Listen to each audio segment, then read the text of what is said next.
होली की खुशियों से भरी उस शाम गुलाब हवेली रंगों, संगीत और हंसी से गूंज रही थी। हर तरफ मेहमान थे, ढोल की आवाज थी और लोग नाचते गाते जश्न मना रहे थे। लेकिन इसी जश्न के बीच एक ऐसा तूफान छिपा हुआ था जो कुछ ही देर में पूरे परिवार की नींव हिला देने वाला था। उस भीड़ के बीच खड़ा एक ढोल वाला बार बार सबको गौर से देख रहा था। किसी को अंदाजा भी नहीं था कि ढोल बजाने वाला वह आदमी कोई साधारण इंसान नहीं बल्कि सूरज था, जो अपने दुश्मन गुलाब सिंह का असली चेहरा सबके सामने लाने के लिए एक खतरनाक और चालाक योजना बना चुका था। सूरज कई दिनों से इस मौके का इंतजार कर रहा था। वह जानता था कि सीधे जाकर अगर वह गुलाब सिंह पर आरोप लगाएगा तो कोई उसकी बात पर भरोसा नहीं करेगा। गुलाब सिंह सालों से इस परिवार के सामने एक आदर्श इंसान बनने का नाटक करता आया था। इसलिए सूरज ने फैसला किया कि सच इस तरह सामने आएगा कि कोई भी उसे झूठ नहीं कह पाएगा। ढोल वाले के भेष में खड़ा सूरज धीरे धीरे उस टेबल के पास पहुंचता है जहां मेहमानों के लिए जूस के एक गिलास रखे हुए थे। चारों तरफ लोगों की भीड़ थी और किसी का ध्यान उस पर नहीं था। इसी मौके का फायदा उठाकर सूरज चुपके से एक गिलास उठाता है और उसमें भांग मिला देता है। यह कदम उसके पूरे प्लान का सबसे अहम हिस्सा था। भांग मिलाने के बाद सूरज उस गिलास को वापस वहीं रख देता है और फिर भीड़ में ऐसे घुल मिल जाता है जैसे कुछ हुआ ही नहीं हो। थोड़ी देर बाद वह अपनी बहन काव्या को ढूंढता है। काव्या भी उसी पार्टी में मौजूद थी, लेकिन उसे यह बिल्कुल पता नहीं था कि सूरज ढोल वाले के भेष में यहां आया हुआ है। सूरज धीरे से काव्या के पास जाता है और उसे इशारे से एक तरफ बुलाता है। जब काव्या उसके पास आती है और उसका चेहरा पहचानती है तो वह हैरान रह जाती है। वह धीरे से पूछती है कि वह यहाँ इस भेष में क्या कर रहा है। सूरज उसे जल्दी जल्दी पूरी सच्चाई बता देता है। वह कहता है कि आज का दिन बहुत बड़ा सच सामने लाने वाला है। सूरज बताता है कि गुलाब सिंह वही इंसान है जिसने उनकी मां कावेरी की जिंदगी बर्बाद की और उन पर हमला करवाया था। यह सुनकर काव्या के पैरों तले जमीन खिसक जाती है। वह पहले तो विश्वास नहीं कर पाती, लेकिन जब सूरज उसे बताता है कि उसके पास सबूत भी है, तो काव्या को समझ आ जाता है कि उसका भाई सच कह रहा है।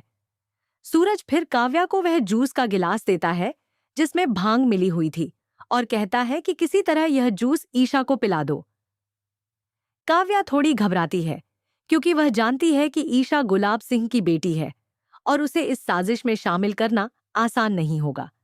लेकिन सूरज उसे समझाता है कि यह जरूरी है क्योंकि सच्चाई ईशा के मुंह से ही बाहर आनी चाहिए। आखिरकार काव्या अपने भाई की मदद करने का फैसला कर लेती है। वह जूस का गिलास के लेकर ईशा की तरफ बढ़ती है। उस समय ईशा अपने दोस्तों के साथ होली के रंगों में मस्ती कर रही होती है।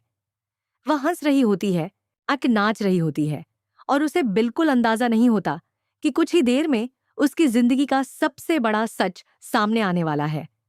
काव्या मुस्कुराते हुए उसके पास जाती है और कहती है कि इतना नाचने के बाद उसे थोड़ा जूस पी लेना चाहिए। ईशा बिना शक किए वह गिलास ले लेती है और एक ही बार में जूस पी जाती है। कुछ ही देर में भांग का असर शुरू होने लगता है। पहले तो ईशा को हल्का सा चक्कर आता है, लेकिन वह इसे नजरअंदाज कर देती है। फिर धीरे धीरे उसका सिर भारी होने लगता है और उसकी चाल लड़खड़ाने लगती है। वह अचानक जोर जोर से हंसने आई लगती है और अजीब अजीब बातें करने लगती है। उसी समय वहां सूरज और उसका दोस्त बंटी पहुंचते हैं। बंटी देखता है कि ईशा गिरने वाली है तो वह तुरंत उसे संभाल लेता है। सूरज दूर खड़ा सब देख रहा होता है। वह बंटी को इशारे से स्टेज की तरफ देखने को कहता है जहां माइक रखा हुआ था। सूरज चाहता था कि सच्चाई वहीं से सबके सामने आए ताकि हवेली में मौजूद हर इंसान उसे सुन सके। बंटी धीरे धीरे ईशा को सहारा देकर स्टेज की तरफ ले जाता है। नीचे खड़े मेहमान यह सब देखकर हैरान होते हैं कि आखिर ईशा को अचानक क्या हो गया है।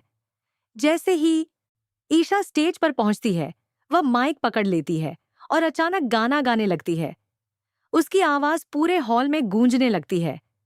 लोग पहले तो हंसते हैं क्योंकि उन्हें लगता है कि वह होली की मस्ती में थोड़ा ज्यादा नशे में है। लेकिन तभी वह बीच बीच में जोर जोर से हंसने लगती है और अजीब हरकतें करने लगती हैं। मेहमान एक दूसरे को देखकर हैरान होने लगते हैं। इसी बीच सूरज चुपचाप स्टेज के पीछे पहुंच जाता है और ईशा के ठीक पीछे खड़ा हो जाता है। सूरज धीरे धीरे उसके कान में बातें फुसफुसाने लगता है। वह उसे उसकी माँ कावेरी के साथ यूं हुए जुल्मों की याद दिलाने लगता है। वह कहता है कि याद करो वह दिन जब तुम्हारी माँ पर गोली चली थी। याद करो वह रात जब सबने सच्चाई छुपा ली थी। और याद करो कि किसने तुम्हें मजबूर किया था कि तुम सूरज से दूर हो जाओ। भांग के असर में होने के बावजूद ईशा के दिमाग में पुरानी यादें जागने लगती हैं। उसके चेहरे के भाव बदलने लगते हैं। उसे वह दर्दनाक पल याद आने लगते हैं जब उसकी माँ कावेरी पर हमला हुआ था। उसी समय सूरज चुपके से माइक का बटन ऑन कर देता है। अब ईशा जो भी बोलेगी वह पूरी हवेली में सुनाई देने वाला था। यदि अचानक ईशा गाना बंद कर देती है। वह कुछ सेकंड तक चुप खड़ी रहती है और फिर अचानक जोर से बोलती है कि आज होली का दिन है, अब तो खुशियों का दिन है। लेकिन इस हवेली में एक ऐसा इंसान भी मौजूद है जिसने मेरी माँ की जिंदगी बर्बाद कर दी। ये सुनते ही पूरा माहौल सन्नाटे में बदल जाता है। मेहमान चुप हो जाते हैं और सबकी नजरें स्टेज पर टिक जाती हैं। फिर ईशा गुस्से में चिल्लाती है कि मेरी माँ की इस हालत का जिम्मेदार कोई और नहीं बल्कि मेरे अपने पिता गुलाब सिंह हैं। यह शब्द स्पीकर से गूंजते ही हवेली में हलचल मच जाती है। हर कोई हैरानी से एक दूसरे की तरफ देखने लगता है। आरव और बाकी परिवार के लोगों के चेहरे पर भी डर और हैरानी साफ दिखाई देने ने लगती है। उधर गुलाब सिंह यह सब सुनते ही बुरी तरह घबरा जाता है। वह तुरंत स्टेज की तरफ दौड़ता है और ईशा के पास पहुंच जाता है। स्टेज पर पहुंचते ही वह गुस्से में ईशा पर चिल्लाने लगता है और कहता है कि यह सब क्या बकवास कर रही है। लेकिन तभी उसे एहसास होता है कि ईशा पूरी तरह नशे में है और ठीक से खड़ी भी नहीं हो पा रही। गुलाब सिंह तुरंत स्थिति को संभालने की कोशिश करता है। वह मेहमानों की तरफ मुड़कर कहता है कि आप सब मेरी बेटी को माफ कर दीजिए।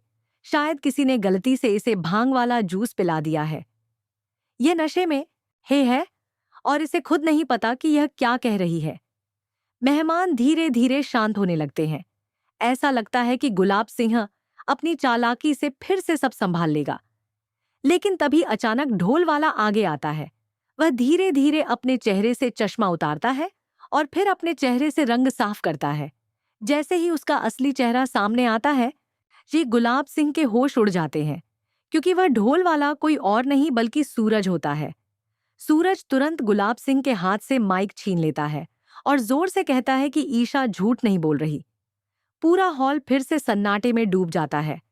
सूरज कहता है कि सच्चाई यह है कि गुलाब सिंह ने ही ईशा को मजबूर किया था कि वह उससे दूर हो जाए। लेकिन यह तो सिर्फ शुरुआत है। इसके बाद सूरज अपनी जेब से मोबाइल निकालता है और उसमें एक वीडियो प्ले कर देता है। वीडियो में साफ दिखाई देता है कि गुलाब सिंह एक आदमी को पैसों से भरा बैग दे रहा है और वही आदमी असल में वह शूटर होता है जिसने कावेरी पर गोली चलाई थी। ये वीडियो देखते ही वहां मौजूद हर इंसान के पैरों तले जमीन खिसक जाती है। अब सबको समझ आ जाता है कि कावेरी पर हुआ हमला कोई हादसा नहीं बल्कि एक सोची समझी साजिश थी और उस साजिश के पीछे खुद गुलाब सिंह था। गुलाब सिंह का चेहरा अब पूरी तरह उतर चुका था।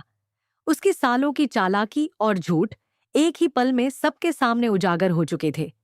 परिवार के लोग उसे अविश्वास भरी नजरों से देख रहे थे। किसी को यकीन नहीं हो रहा था कि जिस इंसान को वे इतना सम्मान देते आज थे वही इतना बड़ा अपराधी निकला। लेकिन कहानी यहीं खत्म नहीं होती, क्योंकि गुलाब सिंह जैसा चालाक इंसान इतनी आसानी से हार मानने वाला नहीं था। अब सवाल यह था कि अपने सारे राज खुलने के बाद वह क्या करेगा। क्या वह सच स्वीकार करेगा या फिर खुद को बचाने के लिए कोई नई खतरनाक चाल चलेगा।